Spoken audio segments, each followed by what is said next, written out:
যেহেতু দিদি বাড়িতে এসছে তাই আমি দিদির মেয়েকে নিয়ে এখানে পড়াতে বসিয়ে দিয়েছি।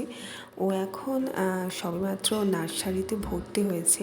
আর বইগুলো দেখতেই পাচ্ছ কত সুন্দর কত সুন্দর সুন্দর ছবি আছে। আমার তো খুবই পছন্দ হয়েছে, দেখতেই পাচ্ছ।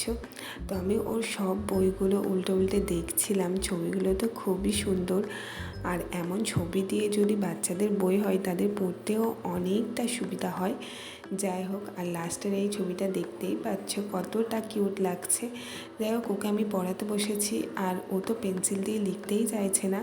ও সেই আমার পেন দিয়েই লিখছে, মানে জোর করে একবারে লিখছে।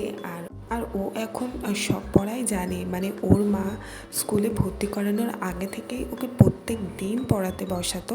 বাট ও মানে লিখতে একটু প্রবলেম হয়, বাট এখন তো সব লেখা ও শিখেও গেছে আর বানান করে পড়াও শিখে গেছে।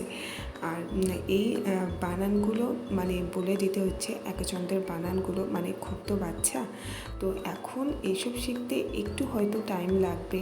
এই একচন্দ্রের বানান, 1 2 বানান এগুলো শিখতে একটু টাইম লাগবে। এছাড়া ও সব কিছুই মোটামুটি শিখে গিয়েছে। আর ও খুবই ভালো মেয়ে, মানে পড়তে বসেছে আমার কাছে ভালোভাবে। আর পড়তে বসে তো বক বক করেই যাচ্ছে, মানে উল্টো পাল্টা বক বক করেই যাচ্ছে।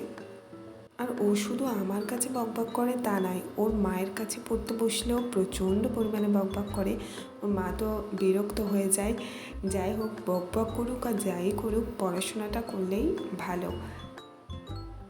বাড়ি এসেছিল না আজকে। তাহলে সকালে কি? সকালে তো তুমি বাড়িতে ছিলে।